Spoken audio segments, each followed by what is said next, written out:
President again highlighting the stimulus bill, which he will be signing, not here in Washington, ironically, which, this is where this has been so hard fought over now for the last few weeks, but rather in Denver, Colorado. The reason that the president is going on the road to sign this, at least according to the White House, is because they believe that he does a better job of selling his ideas when he's out there on the road. We saw that when he was selling the stimulus plan. He was in Fort Myers, Florida, Elkhart, Indiana, holding these town hall meetings. He also visited the Caterpillar plant in Peoria, East Peoria, Illinois, and there's a sense that he was better able to sort of present the message to the American people, selling it as this is something that can help save or create 3.5 to 4 million jobs. So that's the reason they decided to go outside of Washington to make for that signing today. And in addition, they wanted to highlight Denver, Colorado, because this is an area that the White House believes could really benefit from this stimulus money, in particular the green jobs. In fact, one of the people who will be at that signing today will be the CEO of a company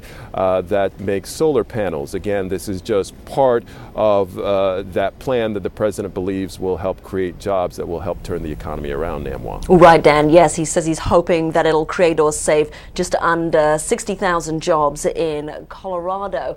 What about the provisions in the plan to stem the tide of foreclosures? Because in January 2009, they're up 18% from those in 2008. Well, that's right, and that's something the president will be highlighting tomorrow when he heads to Phoenix, Arizona.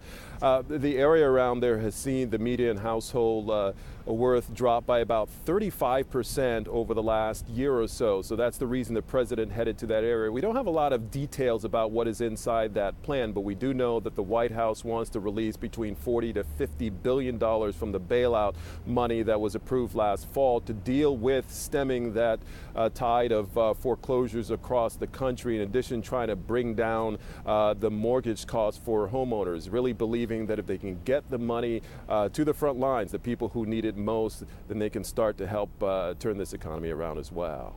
Wow, President Obama really hitting, I guess, what he calls the legs of the stool, the economic stimulus. That's right, the three-legged stool, they like to say. It's not just, they always point out that the stimulus plan was just part of his overall plan to jumpstart the economy, and that's what you're seeing now. He's not sitting back and spending a lot of time taking a victory lap from this one initiative today, but really looking forward.